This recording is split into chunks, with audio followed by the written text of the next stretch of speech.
السلام علیکم ورحمۃ اللہ وبرکاتہ۔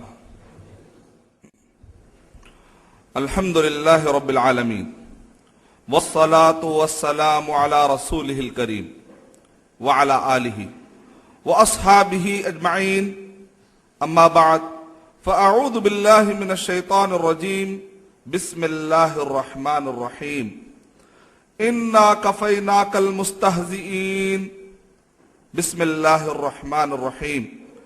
ادع الى سبیل ربک بالحکمت والموعظۃ الحسنہ وجادلہم باللتی ہی احسن، ان ربک هو اعلم بمن ضل عن سبیلہ وهو اعلم بالمہتدین۔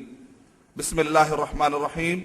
رب اشرح لی صدری ویسر لی امری واحلل عقدۃ من لسانی یفقہوا قولی۔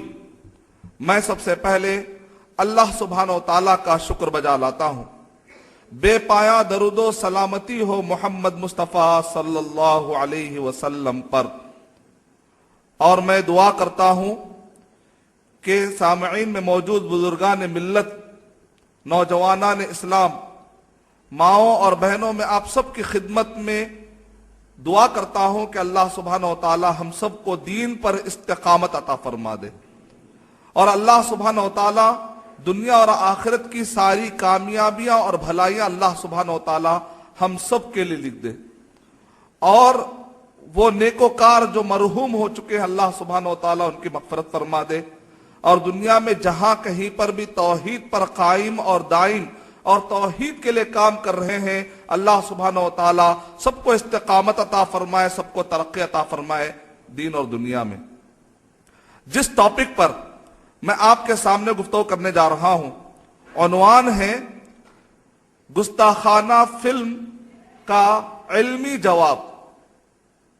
اس ٹاپک سے ہی آپ نے سمجھ لیا ہوگا کہ جس فلم کی یہاں پر بات کی جا رہی ہے، اس سے مراد وہ فلم ہے جو امریکہ کے اندر بنائی گئی، امریکہ میں بنائی گئی ہے، جس کے بارے میں جو ہمیں اخبارات سے ہمیں معلومات ملتی ہیں اور جو ریلائبل سورس سے ہمیں اس کے اندر جو انفارمیشن ہمیں ملتی ہے کہ اس فلم کے اندر تقریباً 17 کلپس بتائے گئے ہیں، جس کا انہوں نے نام رکھا ہے پرومو ہے، یعنی مطلب ہے کہ ابتدائیہ ہے، ابھی فیوچر میں اس کا فل ورژن آنے والا ہے، لیکن صرف اس کے پرومو بتانے کی وجہ سے پوری دنیا کے اندر ہنگامہ ہو گیا، اور یہ فلم 17 منٹ پر مشتمل ہے، اور ہر منٹ کے لیے ایک کلپ بتائی گئی ہے، اور اس کلپ کے اندر محمد صلی اللہ علیہ وسلم کی شان میں گستاخی کرنے کے لیے تاریخ میں جتنے بھی جھوٹی روایتیں اور تاریخ میں جتنے بھی جھوٹے لوگوں نے مل کر محمد صلی اللہ علیہ وسلم کو بدنام کرنے کے لیے تاریخ میں جتنے بھی جھوٹے لوگ اٹھے، چاہے وہ کسی بھی ایریے کے تھے یا کسی بھی مذہب کے ماننے والے تھے، جو حسد کی بنیاد پر انہوں نے جو حدیثیں گھڑی تھی، جو حسد کی بنیاد پر انہوں نے محمد صلی اللہ علیہ وسلم پر تہمتیں لگا کر انہوں نے حدیث کی طرف منسوب کرتے ہوئے جن کتابوں کے اندر انہوں نے کوشش کی کہ اپنی طرف سے روایتیں ڈال دیں، تو تاریخ کے ان جھوٹوں کا ساتھ دینے والے پریزنٹ کے جھوٹوں نے مل کر فلم بنا دی، یعنی ماضی میں گزرے ہوئے زمانے میں چند جھوٹے لوگوں نے مل کر من گھڑت روایتیں اپنی طرف سے انہوں نے بنائی، تو آج کے چند جھوٹے لوگوں نے مل کر اس کو ڈیجیٹلائز کر دیا، اس کو ٹیکنالوجی کے ذریعے سے استعمال کرتے ہوئے عام لوگوں کے درمیان لانے کی انہوں نے ناپاک سازش اور کوشش کرنے کی کوشش کی۔ یہ ہے اس فلم کا خلاصہ۔ ایسا نہیں ہے کہ کوئی معتبر روایتیں ہیں، آتھینٹک باتیں ہیں، قرآن اور صحیح احادیث کی بنیاد پر جو صحیح روایتیں ثابت ہو اس کی بنیاد پر یہ فلم بنائی گئی ہے، ایسی کوئی حقیقت نہیں ہے۔ اس کے اندر جتنے بھی کلپ بتائے گئے ہیں وہ ماضی کے جھوٹے لوگوں نے جو جھوٹی روایتیں بنائی تھی اسی کی بنیاد پر، اور اس کے اندر مرچی مسالہ لگا کر اور اس کے اندر اضافہ کر کے اس کو باقاعدہ ایک فلم کی شکل دی گئی۔ اور اس فلم میں جو سب سے پہلی کلپ بتائی گئی ہے وہ خود ایک پورے من گھڑت واقعات کو اس طریقے سے انہوں نے پریزنٹ کیا جو کہ بالکل قرآن مجید کی ڈائریکٹ آیت سے ٹکراتا ہے.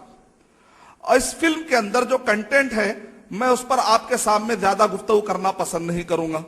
اس کی وجہ یہ ہے کہ اللہ سبحانہ و تعالیٰ نے قرآن مجید میں ارشاد فرمایا سورہ حجرات نمبر 49 کے آیت نمبر 11 اور 12 میں کہ بئس الاسم الفسوق بعد الایمان، ایمان لانے کے بعد گالی دینا تو دور کی بات ہے، گالی کا ذکر کرنا بھی بری بات ہے. ایک مومن کے لیے اس کے زبان پر گالی کا لانا، مثال کے طور پہ ایک شخص کسی کو گالی دے رہا ہے اور دوسرا آدمی کہہ رہا ہے کہ فلاں آدمی نے آپ کو فلاں وقت پر یہ گالی دی، اور اگر وہ گالی نقل کرتا ہے تو اسلام کہتا ہے کہ تم بھی برا کام کر رہے.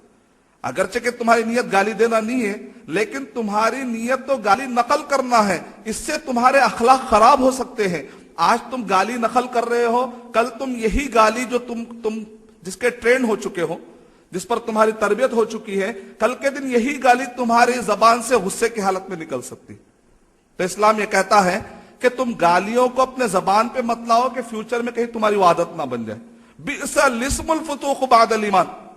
ہم محمد صلی اللہ علیہ وسلم کے شان میں کیا کیا ہو رہا ہے اگر اخباروں سے واقف ہے، ٹیکنالوجی کے ذریعے سے اگر آپ واقف ہیں، تو اس کو پھر میں مزید بتا کر محمد صلی اللہ علیہ وسلم کی شان میں اس شکل میں بھی گستاخی نہیں کرنا چاہتا. لیکن البتہ میں آپ کو کچھ ایسے ہنٹس دوں گا جس سے اندازہ لگے کہ کس کس طریقے سے محمد صلی اللہ علیہ وسلم کی زندگی پر اٹیک کیا جا رہا ہے اور اس کا ریزن کیا ہے. تاریخی اعتبار سے ہمیں کیا ریزن ملتا ہے، ہسٹوریکلی تاریخی اعتبار سے ہمیں کیا ریزن ملتا ہے. انشاءاللہ میں اس کے اوپر زیادہ گفتگو آپ کے سامنے کرنا چاہوں گا. یعنی یہ ٹاپک کو کئی طریقے سے ڈیل کیا جا سکتا ہے. مثال کے طور پہ کوئی شخص اس کو ایک ہنگامی اور عملی شکل میں، جیسے کہ ایمبارگو لگانا ہے یا بائیکاٹ کرنا ہے، کئی شکلوں میں اس ٹاپک کو ڈیل کیا جا سکتا ہے. بعض ممالک ایسے ممالک پر کیا کرتے ہیں، ایمبارگو لگا دیتے ہیں یا وہاں کے پروڈکٹ کو بائیکاٹ کرتے ہیں. یا اسی طریقے سے بعض لوگ کتابوں کے ذریعے سے لکھتے ہیں، بعض لوگ اس کے جواب میں کوئی ڈاکومنٹری بنا دیتے ہیں. کئی طریقوں سے اس کا جواب دیا جا سکتا ہے. لیکن میں یہاں پر جس مقصد کے لیے کھڑا ہوا ہوں، میں وہ سارے چیزیں یہاں پر کرنے کے لیے ٹھہرا ہوا نہیں ہوں. اس میں سے ایک حصہ یعنی کہ گستاخانہ فلم کا علمی جواب کیا ہو سکتا ہے انشاءاللہ، اور اس کا جو تاریخی پس منظر ہے، یہ دو چیزیں بتانے کے لیے میں آپ کے سامنے کھڑا ہوا. میں اللہ تعالیٰ سے دعا کرتا ہوں کہ اللہ سبحانہ و تعالیٰ ہماری سوچ اور ہماری فہم کو نبی اور صحابہ کے فہم کے مطابق بنا دے. جب یہ فلم بنائی گئی تو اس کے فلم کے بنانے والے، اس کے اندر جو کیریکٹر استعمال ہوئے ہیں 65 لوگوں نے مل کر یہ فلم بنائی ہے. اور جب یہ فلم بنی اور لوگوں کے درمیان یہ پھیل گئی تو ہم دیکھتے ہیں کہ اخباروں کے اندر بہت سارا ریاکشن پایا گیا. بعض اوقات ہم قرآن و صحیح حدیث میں تلاش کر کے دیکھتے ہیں تو یہ ریاکشن کو ہم اسلامی نام نہیں دے سکتے.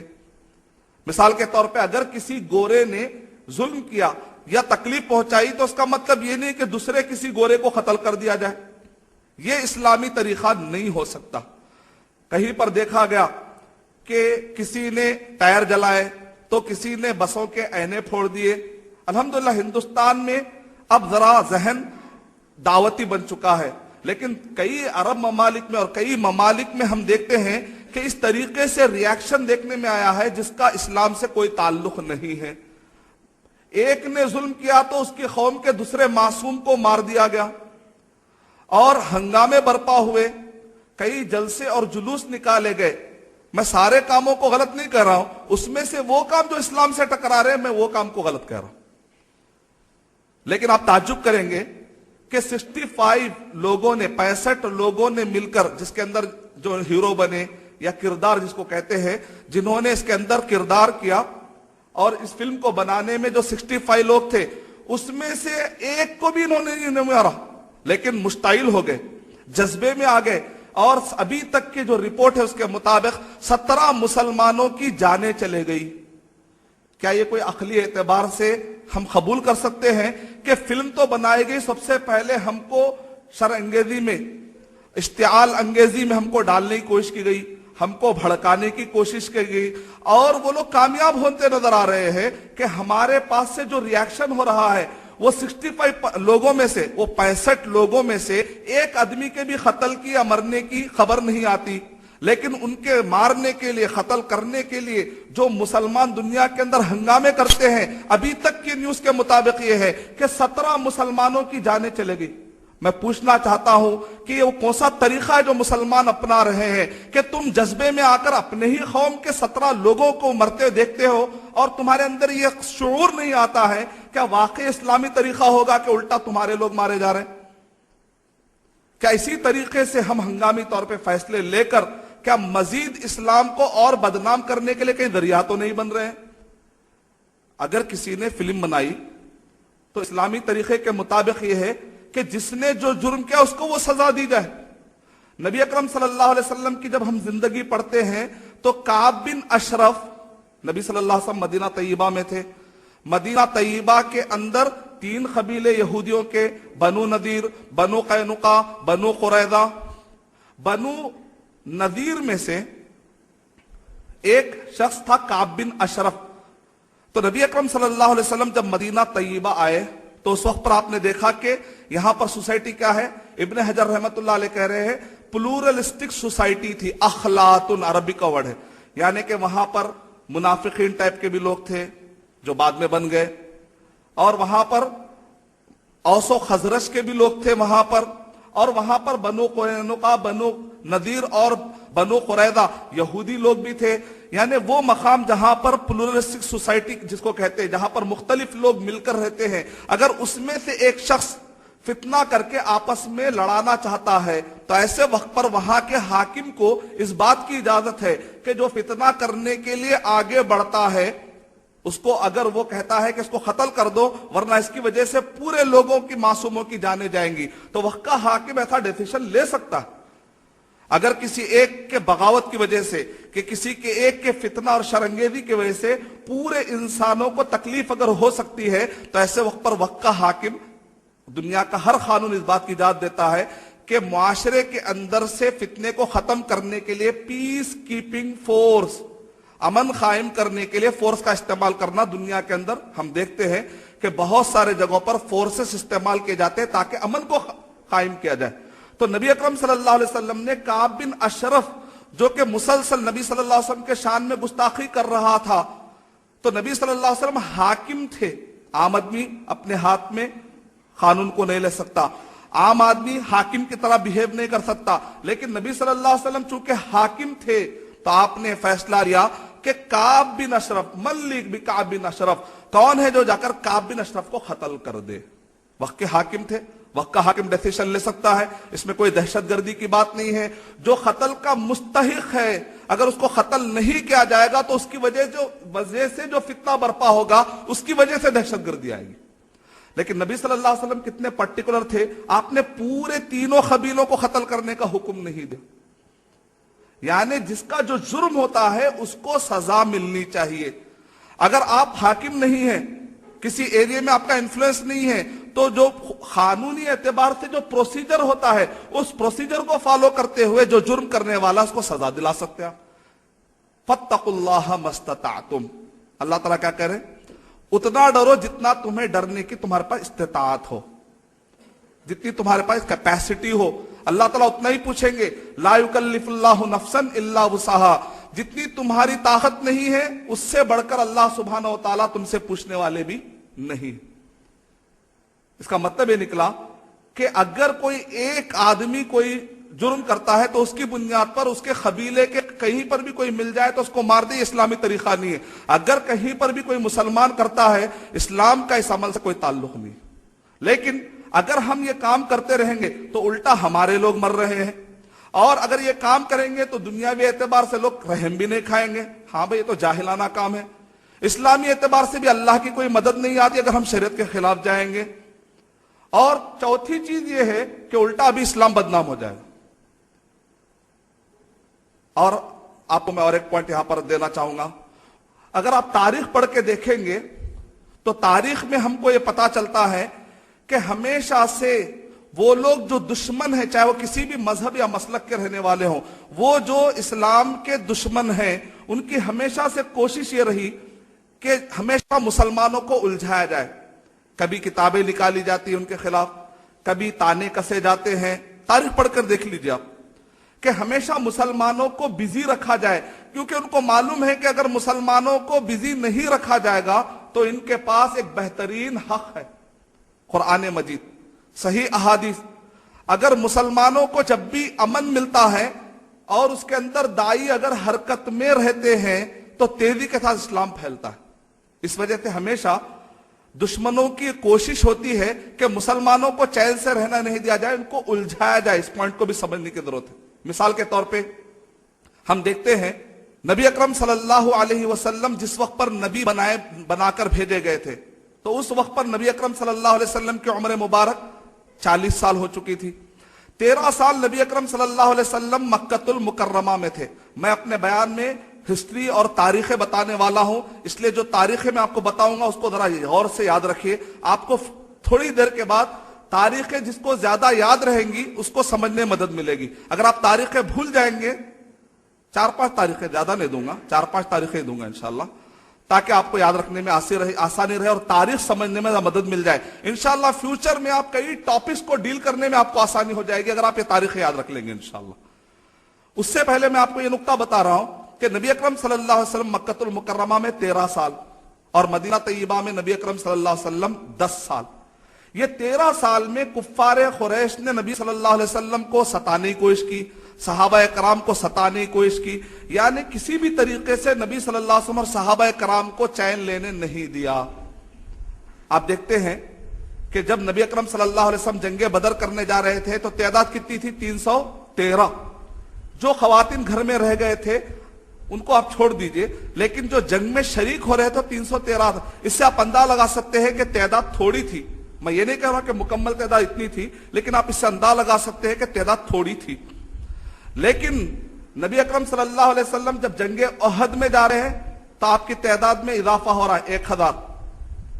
پھر نبی اکرم صلی اللہ علیہ وسلم حدیبیہ یعنی کہ 6 ہجری میں جو واقعہ پیش آیا، پہلی ہجری، دوسری ہجری، تیسری ہجری، مدینہ طیبہ کے اندر جو جنگ بدر کا واقعہ ہے، جب سے آپ دیکھ لیتے آئیے 6 ہجری تک بھی نبی اکرم صلی اللہ علیہ وسلم کے پاس جو صحابہ کرام کی تعداد ہے، آپ غور کریں گے 7000 8000 9000 10000.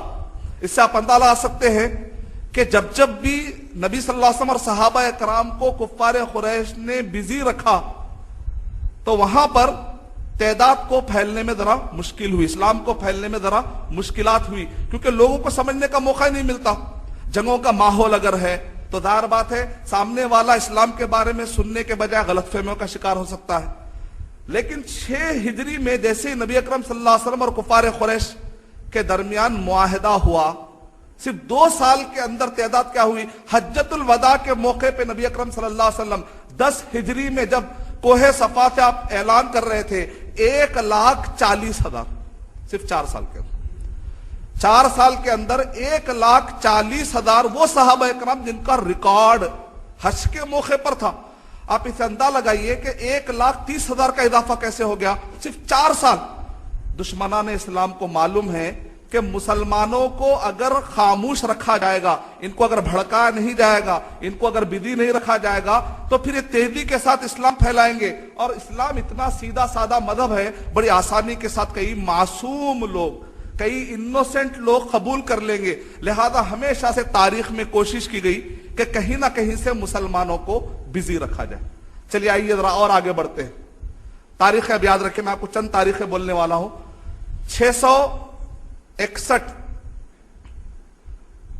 یعنی نبی اکرم صلی اللہ علیہ وسلم 632 سب سے پہلے، یہ اہم ہمارے ٹاپک ہے، یا اس سے پہلے 571 نبی صلی اللہ علیہ وسلم کی پیدائش کی تاریخ. میں عیسوی اعتبار سے کہوں گا کیونکہ بہت سارے ہمارے بھائیوں کو ہجری تاریخ سمجھنے میں مشکل ہو جائے گی، لیکن کرسچن ایرا، عیسوی تاریخ جس کو ہم فالو کرتے تھے، ہم کہتے ہیں بھائی فی الوقت ہم 2012 میں ہیں، یعنی کہ لوگوں کو یہ سمجھنے میں آسانی ہوتی ہے. ہجری تاریخ کا میں ذکر نہیں کروں گا انشاءاللہ. تو جو تاریخ ہمارے سامنے آتی ہے 571، یہ بہت اہم تاریخ ہے، نبی صلی اللہ علیہ وسلم کی پیدائش کی تاریخ. 632 نبی صلی اللہ علیہ وسلم کی وفات مبارکہ 632. پھر اس کے بعد 661 632 کے بعد 661 میں خلافت کا خاتمہ، خلفائے راشدین. نبی صلی اللہ علیہ وسلم نے کیا ارشاد فرمایا تھا کہ میرے بعد 30 سال خلفائے راشدین، خلافت راشدہ رہے گی، یعنی بالکل نبوت کے مطابق جو خلافت چلے گی وہ 30 سال چلے گی. اس کے بعد تھوڑی کمی آئے گی لیکن نہیں رہے گی، آپ نے نہیں کہا. لیکن خلفائے راشدین کا زمانہ، خلفائے راشدین کا زمانہ 661. پھر اس کے بعد آپ کو اور ایک تاریخ یاد رکھنا ہے، 750 یعنی تقریباً آپ 90 سال کے بعد، 661 کے بعد بالکل اگر آپ 90 سال کے بعد جائیں گے تو یہ ہے بنو امیہ کا زمانہ جو کہ ختم ہوتا ہے. اس کے بعد بنو عباسیہ کا زمانہ شروع ہوتا ہے. بنو عباسیہ کا زمانہ 750 سے لے کر 1258 تک، یعنی یہ 1258 یہ وہ سال ہے جس کے اندر تاتاریوں نے حملہ کیا تھا بغداد، اور بغداد کی اینٹ سے اینٹ بجا کر سلطنت عباسیہ کو ہمیشہ کے لیے وہاں سے ختم کر دیا تھا. اس کو کہتے ہیں 1258. یعنی 750 سے اگر آپ 1258 تک تو لگ بھگ 500 سال. یعنی خلفائے راشدین کا زمانہ 30 سال، پھر اس کے بعد 90 سال بنو امیہ کا زمانہ، پھر اس کے بعد 500 سال بنو عباسیہ کا زمانہ ہے. یہ تاریخیں بڑی اہم ہیں. اس کے بعد کچھ اور تاریخیں آپ کو بتاؤں گا، لیکن اگر آپ کو یہ تاریخیں اچھی یاد ہو گئی ہیں تو میری بات سمجھنے میں آپ کو تھوڑی سی مدد ملے گی انشاءاللہ. اب آئیے ذرا ہم آگے بڑھتے ہیں. نبی اکرم صلی اللہ علیہ وسلم کے زمانے میں نے آپ کو بتایا کہ جب بھی مسلمانوں کو امن کا موقع ملا مسلمان تیزی کے ساتھ پھیل گئے، اور جب بھی مسلمانوں کو تاریخی اعتبار سے الجھانے کی کوشش کی گئی تو ایسے وقت پر یا تو مسلمان اپنے کمزوری کی وجہ سے الجھ گئے یا تو غیروں نے الجھا. دو بھی وجہ ہو سکتی، یا تو ہم اپنی بے عملی کی وجہ سے غفلت میں پڑ گئے، یا تو ہم اللہ اور اس کے رسول صلی اللہ علیہ وسلم کی محبت میں کمی آ گئی ہمارے اندر، یا ایمان اگر کمزور ہو گیا تو نشے میں پڑ گئے یا عیش و عشرت میں پڑ گئے، دعوت کا کام نہیں کیا، یا تو اس وجہ سے ہم ٹھنڈے ہو گئے یا کسی غیروں نے ہم کو الجھا کر ٹھنڈا کرنے کی کوشش کی. یہ دو شکلوں میں بھی ہم دیکھتے ہیں. تو ہمیشہ سے تاریخ آپ پڑھ کر مطالعہ کرتے ہیں. نبی اکرم صلی اللہ علیہ وسلم کی وفات مبارکہ کے بعد 30 سال کا جو عرصہ ہے، یہ 30 سال میں جو واقعات پیش آئے وہ یہ ہے کہ نبی صلی اللہ علیہ وسلم جہاں بھیجے گئے تھے، اگر ہم سعودی عرب کے نقشے کو سامنے رکھیں گے تو رائٹ سائڈ پر جو ایریا پڑتا ہے اس کو ہم کہتے ہیں عراق، ایران، اور لیفٹ سائڈ پر اگر سامنے ہمارے نقشہ ہے تو رائٹ سائڈ پر عراق، ایران یہ ایریا پڑتے ہیں، اور لیفٹ سائڈ پر سیریا سے لے کر یورپ کے پورے جو ایریا ہے، چاہے ٹرکی اس میں آ گیا، مصر اس میں آ گیا، یہ سارا ایریا ہے. یہ جو دو حکومتیں تھی، ایک کا حکومت کا نام ہے کسرا اور دوسری حکومت کا نام ہے قیصر. قیصر کی حکومت، کسرا کی حکومت. جب نبی اکرم صلی اللہ علیہ وسلم عرب ملک میں، عرب جگہ پر آہستہ آہستہ جب دیکھتے ہیں کہ صحابہ اکرام 1,40,000 صحابہ اکرام کا سامنے مجموعہ ہے، تو نبی اکرم صلی اللہ علیہ وسلم نے ارشاد فرمایا فَلْيُبَلِّغِ الشَّاهِدُ الْغَائِبَ، جو تم میں موجود ہے اس کی ذمہ داری ہے کہ دوسرے لوگ جو حاضر نہیں ہیں وہاں تک اسلام پھیلا دے. دیکھتے ہی دیکھتے عرب سرزمین کے باہر اسلام پھیلنا شروع ہوتا ہے. تو یہاں پر کسرا کے لوگوں کو اور قیصر کے لوگوں کو تھوڑا سا دشمنی اور حسد پیدا ہونا شروع ہو جاتی. جب نبی صلی اللہ علیہ وسلم مکہ المکرمہ میں موجود تھے تو اس وقت پر ابو لہب اور ابو جہل جیسے لوگوں نے تکبر میں آ کر، حسد میں آ کر انہوں نے نبی صلی اللہ علیہ وسلم اور صحابہ کرام کو تکلیف دینے کی کوشش کی. مدینہ طیبہ کے اندر یہودیوں نے حسد میں آ کر نبی صلی اللہ علیہ وسلم کو تکلیف دینے کی کوشش کی، لیکن کچھ بھی نہیں ہوا، کام بڑھتا رہا. تو بالکل اسی طریقے سے اب یہ مسئلہ صرف کفار قریش اور مدینہ کے یہودیوں کے ساتھ خاص نہیں رہا. آہستہ آہستہ ٹائم بڑھتا رہا تو یہ دشمنی اور یہ حسد انٹرنیشنل لیول پر پلنے لگی، کیونکہ نبی صلی اللہ علیہ وسلم کے ساتھ جو صحابہ کرام تھے، صحابہ کرام کے بعد جو تابعین تھے، وہ آہستہ آہستہ پھیلتے جا رہے تھے. تو جو نیشنل لیول پر جو مقامی اعتبار سے حسد اور تکبر تھا وہ آہستہ آہستہ انٹرنیشنل لیول پر پھیلتا جا رہا تھا. نبی صلی اللہ علیہ وسلم نے جب خط بھیجا کسرا کی طرف الصارم المسلول پیج نمبر 127 کے مطابق کہ نبی صلی اللہ علیہ وسلم نے خط بھیجا کسرا کی طرف، نبی صلی اللہ علیہ وسلم نے خط بھیجا قیصر کی طرف۔ شیخ البانی رحمت اللہ علیہ نے السلسلہ صحیحہ میں اس کو آتھینٹک کہا کہ جب یہ خط پہنچا کسرا کو تو اس نے پھاڑ دیا۔ کسرا کہتے تھے فارس کی حکومت، جہاں پر فارسی بولی جاتی تھی، عراق، ایران، گجرات تک کی حکومت، تقریباً 17 کنٹریز ان کے تحت پائے جاتے تھے۔ 17 کنٹریز، آج کے دور میں جو 17 کنٹریز اسپلٹ ہو کے جو ایریا میں 17 کنٹریز پائے جاتے ہیں، پرانے زمانے میں کسرا کی حکومت تھی۔ انہوں نے کہا ایک چرواہا، نعوذ باللہ، محمد صلی اللہ علیہ وسلم کے بارے میں تکبر میں آ کر کیا کہا، ایک چرواہا میرے نام سے پہلے اپنا نام لکھتا ہے۔ کیا تھا اس میں؟ من محمد الی کسرا، محمد صلی اللہ علیہ وسلم کی طرف سے کسرا کے بادشاہ کے لیے خط، اللہ کی طرف سے میں تمہیں بتاتا ہوں کہ تمہارے آخرت میں کامیابی کے ذریعہ ہے کہ تم اسلام قبول کر لو۔ تو اس نے کیا کہا، ایک چرواہا معمولی سا، عرب کے لوگوں کو لوگ کہتے تھے چرواہے، ان سیولائز، کوئی تمدن نہیں، کوئی تہذیب نہیں، ایک چرواہا میرے نام سے پہلے اپنا نام لکھتا ہے، اس کو پکڑ کر لاؤ۔ نعوذ باللہ من ذالک۔ آپ اندازہ لگا رہے ہیں کہ انٹرنیشنل لیول پر محمد صلی اللہ علیہ وسلم اور صحابہ کرام کے خلاف ایک بغض اور اناد کی کیفیت پیدا ہو رہی، کس بنیاد پر؟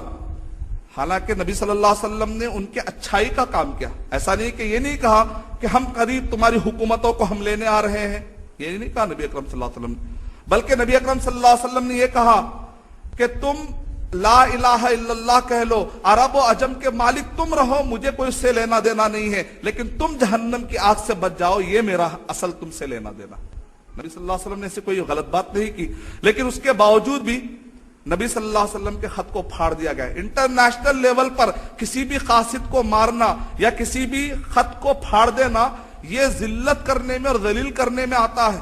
یہ انٹرنیشنل قوانین کے اعتبار سے اس بات کی علامت ہے گویا کہ وہ بغاوت کی بو اس میں آ رہی ہے، گویا کہ وہ حملہ کر رہا ہے، گویا کہ اس نے حملہ چھیڑ دیا۔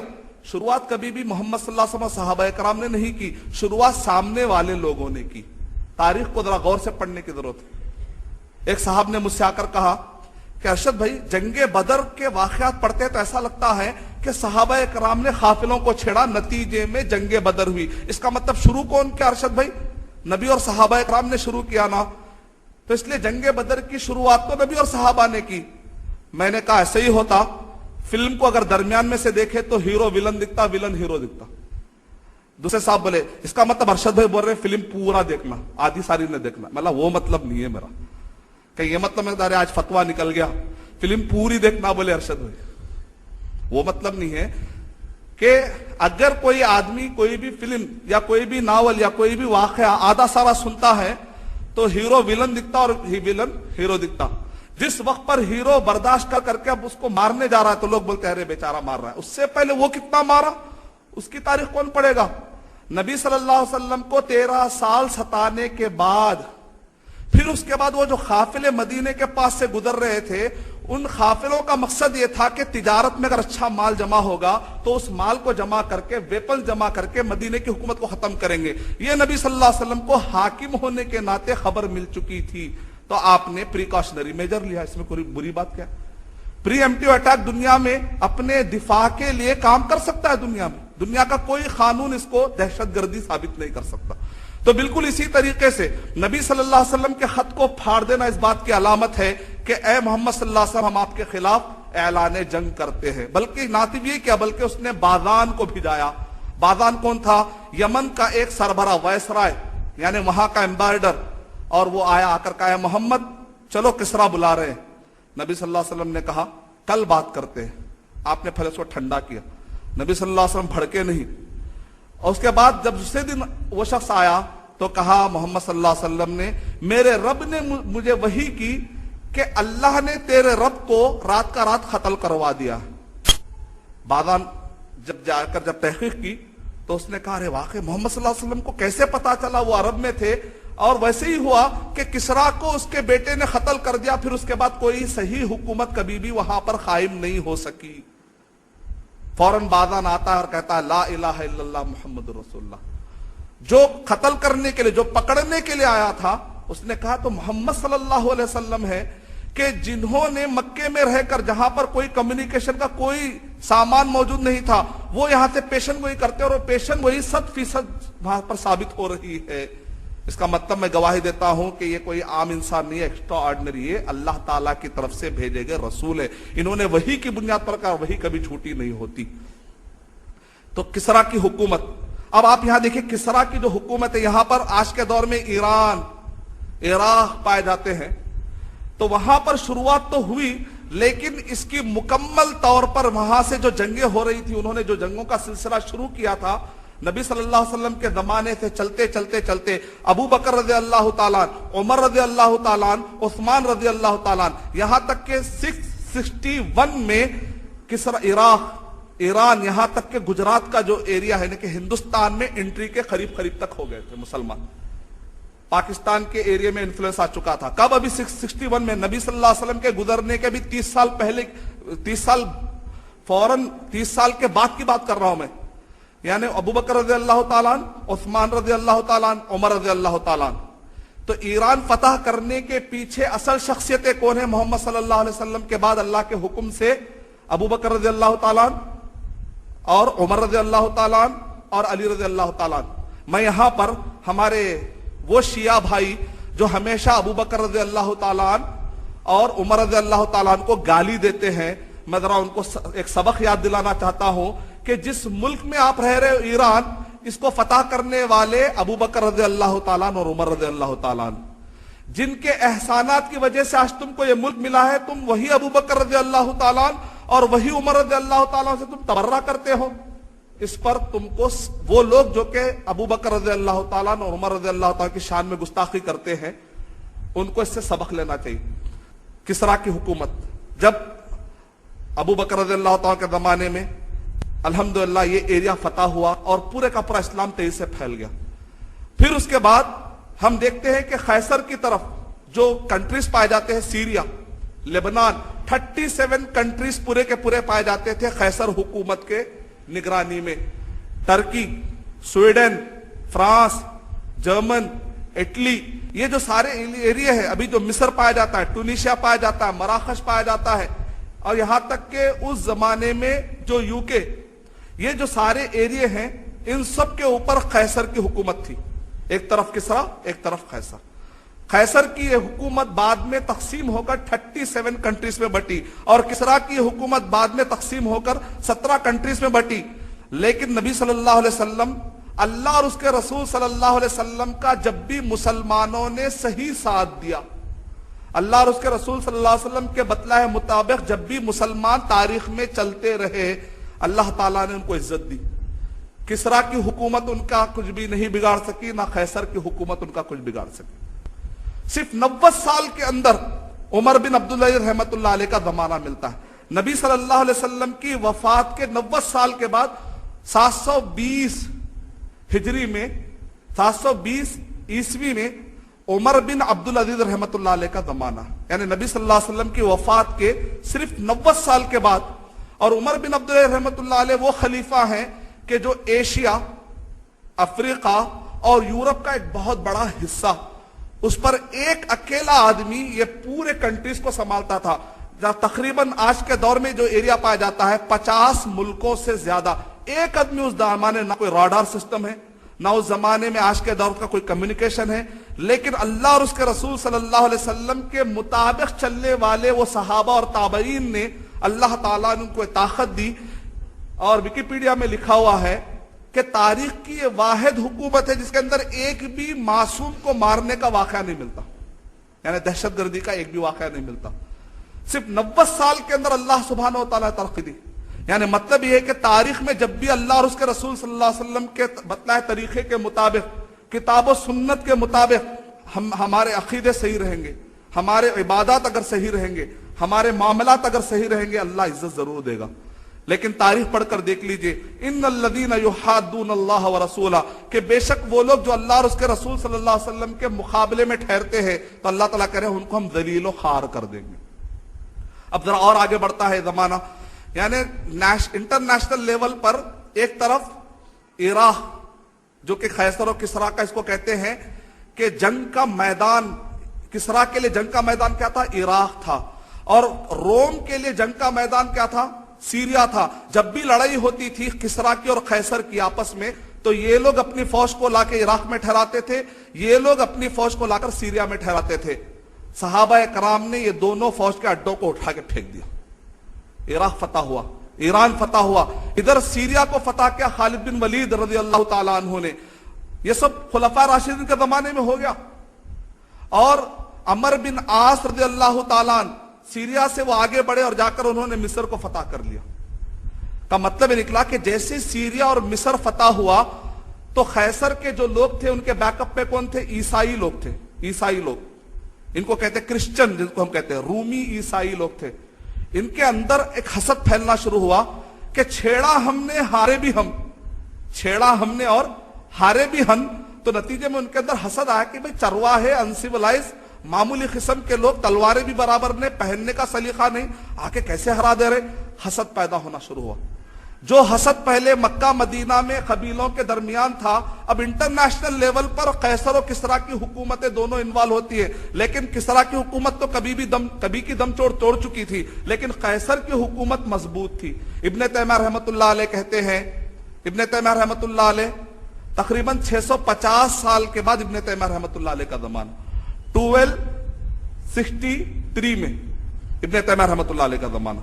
ابن تیمیہ رحمۃ اللہ علیہ الصارم المسلول علی شاتم الرسول پیج نمبر 127 میں کہہ رہے ہیں, میں پلٹ کے دیکھتا ہوں تاریخ میں کہ جس نے نبی صلی اللہ علیہ وسلم کا خط پھاڑا تھا وہ کسرا کی حکومت تو آج نظر ہی نہیں آتی, ختم ہو گئی.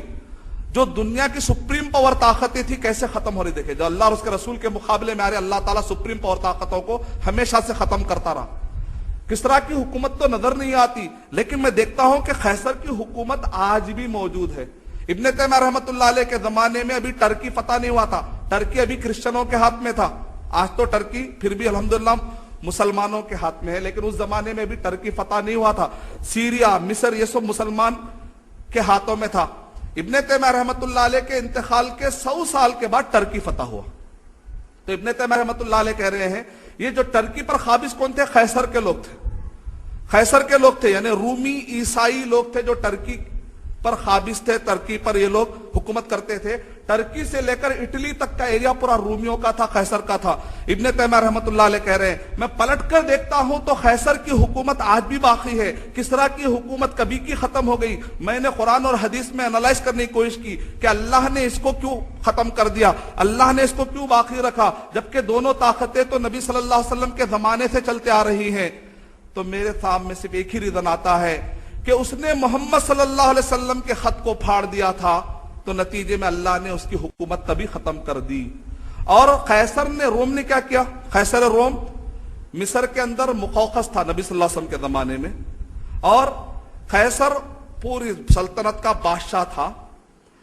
قیصر نے کیا کہا, جیسے نبی صلی اللہ علیہ وسلم کی طرف سے خط آیا تو اس نے کہا میں جانتا تھا, میں نے تورات میں, میں نے کتابوں میں پڑھا تھا, ان کے پاس جو کتابیں تھی مذہبی کتابیں, تورات اور انجیل کے نام پہ وہ لوگ جو پڑھا کرتے تھے, میں جانتا تھا کہ محمد صلی اللہ علیہ وسلم جیسا ایک نبی آنے والا ہے. اس خط سے مجھے پتا چل رہا ہے کہ وہ نبی جن کا وعدہ ہماری کتابوں میں کیا ہے وہ آ گیا. حبشہ کے بادشاہ نے تو اسلام قبول کر لیا تھا. قیصر نے کہا میں ارادہ کرتا ہوں اے درباریوں, صحیح بخاری والیوم نمبر 1 حدیث نمبر 7 میں ایویڈنس ہے کہ قیصر نے اپنے درباریوں سے کہا, 37 کنٹریز والے ایریے کا بادشاہ کہہ رہا ہے اپنے درباریوں سے, دیکھو وہ محمد صلی اللہ علیہ وسلم, دیکھیں گواہی اللہ تعالیٰ غیروں سے نکال رہے ہیں پر. اے درباریوں, جس نبی کے ہم انتظار میں, عیسائی تھے وہ, جس نبی کے ہم انتظار میں تھے میرے علم کے مطابق یہ وہی ہے, کیا ہم ارادہ کر لیں, ہم کلمہ پڑھ لیں گے؟ سارے درباری غصے میں آ گئے اور دور دور بھاگنے لگے. تو ان سب نے کہا نہیں نہیں, میں نے تو صرف آزمانے کے لیے کہا, کہہ کر اس نے اپنی بات کو بدل دیا. ابو سفیان جو کہ اس وقت پر قافلے کے لیے گئے تھے, ابھی انہوں نے معاہدہ کیا تھا, کفار قریش نے معاہدہ کیا تھا نا اس وقت پر, تو اس وقت پر ابو سفیان نے کہا کہ ابن ابی کبشہ, بکریوں کو چرانے والا یہ بچہ, یہ یتیم بچے کا اثر اس سے اتنا بڑا بادشاہ گھبرا رہا ہے. تو اس وقت پر قیصر نے کیا کیا, اے بیت المقدس تجھے آخری سلام, میں دوبارہ آنے سے پہلے محمد صلی اللہ علیہ وسلم اور ان کے اصحاب کے قافلے تجھے رون ڈالیں گے. یعنی تمہارے ایریے کو محمد صلی اللہ علیہ وسلم اور صحابہ اکرام لے لیں گے، میں واپس پھر کبھی نہیں آ سکتا۔ اور اس نے کہا کہ جاؤ جا کر محمد صلی اللہ علیہ وسلم سے کہو کہ جس جگہ پر میں ٹھہرا ہوا ہوں ان قریب تمہاری حکومت یہ جگہ پر آنے والی ہے۔ یعنی اس نے عزت کا معاملہ کیا، اور اسی دربار کے مخوقس مصر کے اندر جو ان کا برانچ تھا، یعنی کہ روم بادشاہی کے الائنس میں جو حکومت چل رہی تھی، انہوں نے تو کیا کیا، نبی صلی اللہ علیہ وسلم کے خط کو لے کر صندوق میں حفاظت سے رکھا۔ ابن تیمیہ رحمۃ اللہ علیہ کہہ رہے ہیں کہ انہوں نے جو عزت کا معاملہ کیا، صرف اس بنیاد پر اللہ تعالیٰ نے ان کی حکومت آج تک باقی رکھی۔ تاریخ میں آپ دیکھیے حملہ کرنے والے بھی لوگ موجود تھے۔ اگر چاچاؤں میں نبی صلی اللہ علیہ وسلم کا انکار کرنے والے موجود تھے تو چاچاؤں میں اسلام قبول کرنے والے بھی موجود تھے۔ اس کا مطلب قصور نبی صلی اللہ علیہ وسلم کی ذات میں نہیں تھا، چاچاؤں میں تھا۔ کوئی کہہ سکتا تھا نا، ارے چاچا ہی نہیں مانے بھائی، اس کا مطلب اندر کچھ غلط معاملہ تھا ہوگا۔ تو اللہ تعالیٰ نے کیا کیا، اور چاچاؤں کو اسلام قبول کرنے کی توفیق دے دی۔ حمزہ رضی اللہ تعالیٰ عنہ نے اسلام قبول، حمزہ رضی اللہ تعالیٰ عنہ نے اسلام قبول کیا۔ اگر ابو لہب نے اسلام قبول نہیں کیا تو مقابلے میں الحمدللہ چاچا موجود ہے۔ اگر اس زمانے میں کچھ یہودیوں نے کلمہ نہیں پڑھا تو اس کے مقابلے میں کئی یہودیوں نے کلمہ بھی پڑھا تھا۔ اگر کچھ عیسائیوں نے کلمہ نہیں پڑھا تو دوسرے کچھ عیسائیوں نے کلمہ بھی پڑھا تھا۔ اس کا مطلب یہ نکلا کہ نبی صلی اللہ علیہ وسلم کے اندر کوئی کمی نہیں تھی، دیکھنے والوں کے اندر کمی تھی۔ اگر کوئی شخص چاند کی طرف تھوک کر کہتا ہے کہ میں نے چاند کو تھوک دیا، تو وہ تھوک کہاں پڑے گا؟ عرب کا شاعر کہتا ہے کَنَاطِهِ صَخْرَةٍ يَوْمًا لِيُوهِنُهَا کَنَاطِهِ صَخْرَةٍ يَوْمًا لِيُوهِنُهَا فَلَمْ يُضِرْهُ وَأَوْحَى قَرْنَهُ الْبَعْلُ۔ اگر کوئی اپنی سنگوں کے ذریعے سے پہاڑ کو ٹکرانے کی کوشش کرتا ہے تو پہاڑ کو کچھ ہونے والا نہیں ہے، نتیجے میں وہ ٹکرانے والے کے، وہ جانور کے سنگ ہی ٹوٹ جائیں گے۔ بالکل اسی طریقے سے محمد صلی اللہ علیہ وسلم کی عظمت کا جو پہاڑ ہے، اگر کوئی نبی صلی اللہ علیہ وسلم کی شان میں گستاخی کرنے کی کوشش کرتا ہے تو محمد صلی اللہ علیہ وسلم کی شان میں کچھ بھی کمی آنے والی نہیں ہے، اسی گستاخی کرنے والے کی سینگیں ٹوٹ جائیں گی۔ یہی ہم کو تاریخ میں پتا چلتا ہے۔ جب قیصر و کسریٰ نے دیکھا کہ نبی صلی اللہ علیہ وسلم کا انفلوئنس بڑھ رہا ہے تو اس وقت پر جو حال ہوا وہ آپ کے سامنے میں نے رکھ دیا۔ تو ایک معنی میں کسریٰ کی طاقت تو ٹوٹ گئی تھی، اب جو قیصر کی حکومت تو باقی تو تھی، لیکن آنے والے دنوں میں نبی صلی اللہ علیہ وسلم کے زمانے میں تو انہوں نے قدر کی، لیکن صحابہ کے زمانے میں آہستہ آہستہ، جیسے کہتے ہیں پیٹ میں سے پیر نکالنا، قیصر کے لوگوں نے بھی پیٹ میں سے پیر نکالنے کی انہوں نے کوشش کی۔ جب صحابہ اکرام نے محسوس کیا کہ یہ لوگ حملہ کرنے کی تھوڑی سی پلاننگ کر رہے ہیں، تو ایسے وقت پر خالد بن ولید رضی اللہ تعالیٰ سیریا کو فتح کرتے ہیں، عمر بن عاص رضی اللہ تعالیٰ مصر کو فتح کرتے ہیں۔ اب تاریخ ذرا اور آگے بڑھتی ہے، اب آتا ہے 1258 کا زمانہ۔ اب یہاں پر ہم کو دو نئے دشمن اور نمودار ہوتے ہیں تاریخ میں۔ ایک طرف ہے تاتاری، یعنی کہ قیصر و کسریٰ کی جو ایران اور عراق کا جو ایریا ہے، اوپر کی طرف اگر آپ جائیں گے چائنا اور رشیا کے درمیان کا جو ایریا ہے منگول، اس سے نکلے مغل، جو بعد میں چل کر مغل، جنہوں نے اسلام قبول کیا الحمدللہ مغل نکلے۔ لیکن یہ جو قوم ان کو منگول کہتے ہیں، جو تاتاری، جن کو ہم آپ نے بیانوں میں کئی مرتبہ سنا ہوگا، علامہ اقبال رحمۃ اللہ علیہ بھی کہتے ہیں ہے آیا یورش تاتار کے افسانے سے، پاس با مل گئے کعبے کو صنم خانے سے۔ 1258 کا جو زمانہ ہے کہ جہاں پر بغداد کی بنو عباسیہ کی حکومت گری، یہ حکومت گرانے والے وہی تاتاری لوگ تھے۔ مطلب یہ نکلا کہ ابھی دنیا سے قیصر و کسریٰ کا بالکل نقشہ آؤٹ۔ اب کو سا دو نئی طاقتیں ابھی، اس زمانے کی سپریم پاور طاقتیں دو تھی، ایک طرف منگول جو تاتاری، اور دوسری طرف صلیبی جنگیں جن کو ہم کہتے ہیں کروسیڈ وار، آپ نے سنا ہوگا۔ یعنی وہی قیصر کے لوگ جو روم کے لوگ ہیں، جب انہوں نے دیکھا کہ ہماری حکومتیں چلتے چلے جا رہے ہیں، مصر پار ہو رہے ہیں لوگ، آہستہ آہستہ آگے بڑھ رہے ہیں، تو آہستہ سے انہوں نے نیا ایک کھل کر وہ سامنے آگے، انہوں نے کہا صلیبی جنگیں۔ صلیبی جنگیں مطلب کروسیڈ وار، یعنی وہ اپنے قافلے کے سامنے کراس کا جو نقشہ ہوتا تھا وہ لوگ لگاتے تھے، یہ ثابت کرنے کے لیے کہ ہم تم سے جنگ کرنے کے لیے تیار ہیں۔ ابن تیمیہ رحمۃ اللہ علیہ کا جو زمانہ ہے 1258 میں، جب بغداد میں ہلاکو خان آتا ہے، ہلاکو خان سے پہلے چنگیز خان آتا ہے، اور آ کر ایران کے پاس کے بارڈر کو، ایران کے پاس ایک پل ہوتا ہے، اس پل کو وہ توڑ دیتا ہے، نتیجے میں پانی بہتا ہے اور لاکھوں کی تعداد میں مسلمان پورے کے پورے مر جاتے ہیں۔ علامہ ابن الاثیر رحمۃ اللہ علیہ کہہ رہے ہیں کاش کہ میں اس واقعے سے پہلے مر جاتا، یا کاش کہ میری آنکھیں نہ دیکھی ہوتی، شاید کہ مسلمانوں کو اتنے بے غور و کفن انداز میں جو میں نے دیکھا ہے، مجھے شرم آتی ہے کہ مسلمانوں کو میں ننگی حالت میں دیکھوں، اور میرے پاس اتنا ٹائم نہیں ہے کہ میں سب کو دفنا سکوں۔ اتنی زیادہ ذلت کی حالت میں چنگیز خان نے آ کر تباہی مچائی ایران کے بارڈر پر۔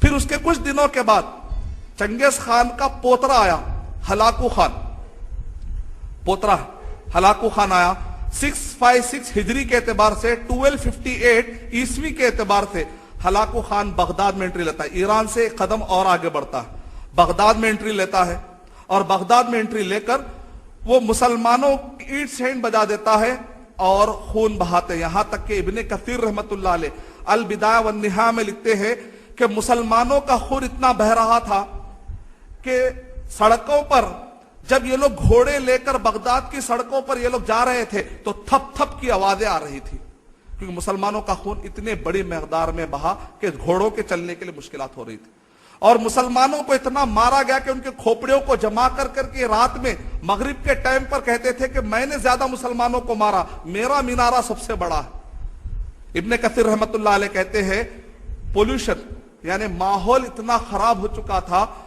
کہ مسلمانوں کی لاشیں سڑکوں پر اسی طریقے سے سڑ رہی تھی، وہ ماحول جو خراب ہوا، وہاں پر جو بیماریاں آئی، ان کے قتل کرنے سے زیادہ معصوم مسلمان جو بیماریوں کے مرے وہ اس سے زیادہ تعداد ہو۔